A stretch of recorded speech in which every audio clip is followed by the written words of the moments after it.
ध्यान से सुन लेना, जीवन बदलने वाली कहानी है। 100 करोड़ से भी भारी कहानी है। दो दोस्त, तो एक अमीर बच्चा था, एक नॉर्मल बच्चा था। इस बच्चे ने बड़ी डेयरी खोली थी, बड़ा फार्म खोला था, और ये लगभग दिवालिया होने के कगार पे आ गया।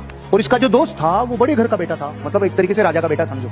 तो इसकी पत्नी ने बोला, अजी सुनो, आप कहते थे इतने सालों से कि आपका एक अमीर दोस्त था, तो चलो अपन उससे मदद लेने चलते हैं। तो ये इसकी पत्नी और बच्चे चल पड़े। ये गए, गेट कीपर को बोला कि वो दोस्त जो इतने साल पहले साथ पढ़ता था वो आया है। आते ही उसका दिल खोल के स्वागत किया दोस्त का और बाहों में भर लिया। दोस्त, इतने वर्षों बाद तो आया है, तेरे पूरे परिवार का स्वागत है, मेहमान नवाजी की जाए, बहुत मान सम्मान किया जाए, सेवा की जाए, आप आराम करो। खाना पीना किया, रेस्ट करवाया कि सुबह बात करेंगे। सुबह दोस्त आया, दोस्त ने आते ही अपनी पूरी विक्टिम मोड चालू किया। गाया भी बिकी, भैंसा भी बिकी, वो सब खत्म हो गया। अच्छा। अब उसने मंत्री को आदेश दिया, मंत्री जी इनको एक बकरी दे दो। उस पति ने बोला, सुन राजा से यार, जो देव जो लेयर निकल गया यार। बकरी लिए और निकल लिए। 2-5 दिन 10 दिन दूध पिलाया, बच्चे पड़ गए। 5-10 दिन 20 दिन 15 दिन हो गए और बकरी।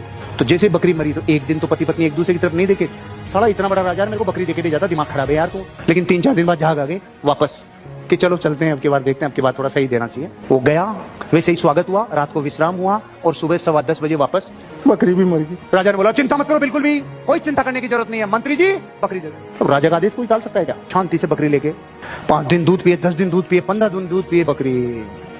अब की बार अगर बोली, ए सुनो जी, ए चलो पधारो, रुको, विश्राम करो, खाना खाओ, पियो, मस्त रहो, शानदार जिंदगी जियो, सुबह 10:15 बजे बकरी मर गई। परमात्मा जो भी करता है अच्छे के लिए करता है, चिंता करने की कोई भी जरूरत नहीं है, टेंशन मतलब मैं तेरे साथ खड़ा हूँ, मंत्री जी बकरी दे दो। पत्नी ने माथा पकड़ लिया, तो होते ना गुस्से में, बकरी ले गए। 1 दिन 2 दिन 5 दिन 10 दिन बकरी ब्याई। आप क्या सोच रहे? बकरी, एक बकरी और ले आई, और वो जो बकरी थी उसके भी बकरी, 4-5 बकरी हो गई। दूध मामला सेट हो गया, बच्चे पढ़ने लग गए और अब थोड़ा थोड़ा दूध बेचना शुरू कर दिया। 90% लोग इस टाइम भूल जाते हैं जिसने बकरी दी थी।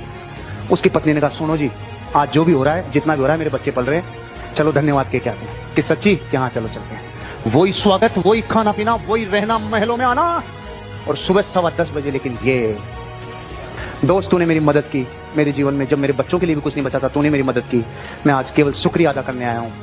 चिंता नहीं करो, परमात्मा सबका भला करता है। मंत्री जी 100 गायें दे दो और 5 गांव दे दो। पत्नी ने कहा, अरे मांगने आए थे तब दिया नहीं था, अब ये 5 गांव और 100 गायें दे रहा है।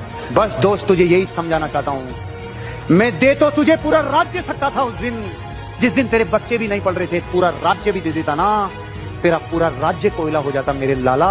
मैंने तुझे सिर्फ इसलिए बकरी दी थी क्योंकि तेरी बकरी मरने का टाइम चल रहा था। अब तेरी बकरी ब्याई, तेरे लिए राज्य कुर्बान है, तेरे को भाग्य के लिए रोना नहीं है।